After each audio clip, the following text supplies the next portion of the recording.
RTC కార్మికుల న్యాయబద్ధమైన సమ్మెను నిర్వీర్యం చేసేందుకు రేవంత్ సర్కార్ చేస్తున్న కుట్రలు అన్నీ ఇన్ని కావు. ఓవైపు కార్మికులు ఆత్మ బలిదానాలకు సిద్ధమవుతున్నా సమస్యలను పరిష్కరించాలన్న చిత్తశుద్ధి ఈ పాలకులకు లేదు. కార్మికుల గోడు వినే ఓపిక అంతకన్నా లేదు. ఎంతసేపు డ్రామాలు, డైవర్షన్ పాలిటిక్స్, చర్చల పేరుతో టైంపాస్ తప్ప కాంగ్రెస్ ప్రభుత్వం చేస్తుందేమీ లేదు. చర్చల పేరుతో ఉదయం నుంచి ఉదరగొట్టిన సర్కార్ అధికారుల కమిటీని ముందు పెట్టి మమా అనిపించింది.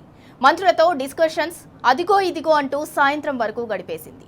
తీరా ఆర్టీసీ కార్మిక సంఘాల జేఏసీ నేతలు శంకర్ గౌడ్ అంత్యక్రియలకు బయలుదేరడానికి సిద్ధం కాగానే ప్రభుత్వం మరో డ్రామాకు తెరతీసింది. జేఏసీ నేతలు శంకర్ గౌడ్ అంత్యక్రియలకు వెళ్లకుండా అడ్డుకునే కుట్రలో భాగంగా సడన్ గా చర్చల నాటకం మొదలుపెట్టింది. దీంతో జేఏసీ నేతలు చేసేదేమీ లేక డిస్కషన్లో పాల్గొన్నారు. ఆర్టీసీ సమ్మెపై రేవంత్ సర్కార్కు ఎంత చిత్తశుద్ధి ఉందో ఈ పరిణామాలను బట్టే అర్థం చేసుకోవచ్చు. అందుకే కాంగ్రెస్ ప్రభుత్వంపై ఆర్టీసీ కార్మికులు భగ్గుమంటున్నారు. హస్తం పాలనలో తీవ్ర అన్యాయం జరుగుతోందని మండిపడుతున్నారు.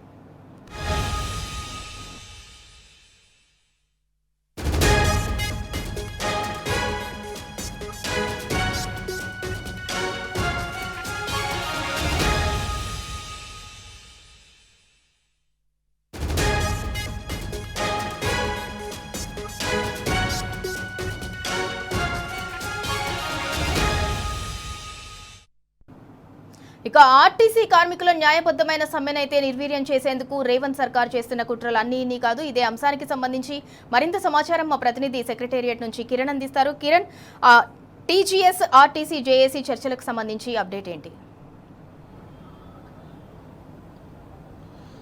రాష్ట్ర ప్రభుత్వానికి చిత్తశుద్ధి లేదు, కార్మికుల సమస్యలు పట్టింపు లేదు. పూర్తిగా రాష్ట్ర ప్రభుత్వం కాంగ్రెస్ పార్టీ అధికారంలోకి వచ్చిన తర్వాత ఇచ్చినటువంటి ఏ ఒక్క హామీ కూడా కాంగ్రెస్ పార్టీ ఆర్టీసీ కార్మికులకు నెరవేర్చలేదు. రాష్ట్ర ప్రభుత్వంలో విలీనం చేస్తామని మేనిఫెస్టోలో పెట్టి ఇప్పటి వరకు ఆ ఊసే ఎత్తడకపోవడంతో 3 రోజుల నుంచి కూడా ఆర్టీసీ కార్మికులు సమ్మె చేస్తా ఉన్నారు.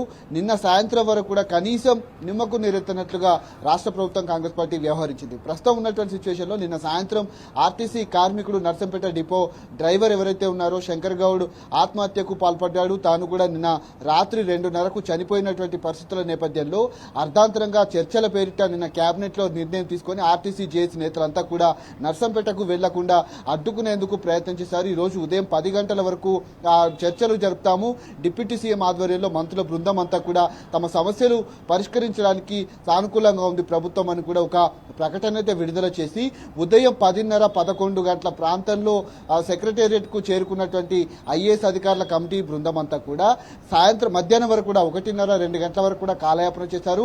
సమ్మె కంటే ముందు రోజు కూడా 32 డిమాండ్ల పైన మేము నిర్ణయం తీసుకోలేము, 4 వారాల్లో మాకు నివేదిక ఇవ్వాలని రాష్ట్ర ప్రభుత్వం చెప్పిందంటూ కాలయాపన చేశారు. 3 రోజులు గడిచి ఒక వ్యక్తి, ఒక కార్మికుడు చనిపోయినటువంటి సందర్భంలో మరొక కొంతమంది కార్మికులు కూడా ప్రాణాలతో కొట్టుమిట్టాడుతున్నటువంటి పరిస్థితి మనకు కనిపిస్తుంది.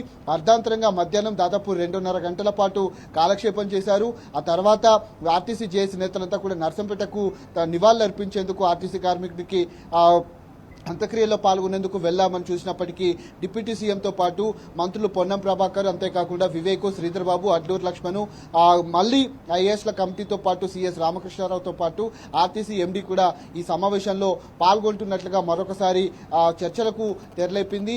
కనీసం వాళ్లకు ఉన్నటువంటి సమస్యలను పరిష్కరించడానికి ఎంత మేర చిత్తశుద్ధి ఉంది రాష్ట్ర ప్రభుత్వానికి అనేది మనం అర్థం చేసుకోవచ్చు. ఆర్టీసీ కార్మిక సంఘాలన్నీ కూడా ఆగ్రహం వ్యక్తం చేస్తున్నాయి. ఖచ్చితంగా రాష్ట్ర ప్రభుత్వంలో ఉన్నటువంటి ఆర్టీసీని విలీనం చేయాలి, పీఆర్సీని అమలు చేయాలి, అంతేకాకుండా ఎన్నికలు జరిపి ఆర్టీసీలో ఏవైతే యూనియన్లు ఉన్నాయో వాటిని పునరుద్ధరించాలని కూడా డిమాండ్ చేస్తా ఉన్నారు. అయితే ఒక ఉద్రిక్త వాతావరణం నర్సంపేటలో కనిపిస్తుంది. అక్కడ ఉన్నటువంటి ఆర్టీసీ ఉద్యోగులంతా కూడా తన మృతదేహాన్ని తను పనిచేసినటువంటి డిపో వద్దకు తీసుకెళ్లి అక్కడ నివాళులు అర్పించిన తర్వాత తాను పనిచేసినటువంటి కొన్ని ఏళ్లుగా పనిచేసినటువంటి వ్యక్తి కాబట్టి అక్కడికి వెళ్లి ఒక సంతాపం తెలిపి తీసుకొచ్చి అంత్యక్రియలు చేస్తామని చెప్పినప్పటికీ రాష్ట్ర ప్రభుత్వం ఒక కుట్రలో భాగంగానే నిన్న రాత్రి వచ్చినప్పుడే తాను చనిపోయాడంటూ కూడా కొన్ని లీకులు ఇచ్చింది.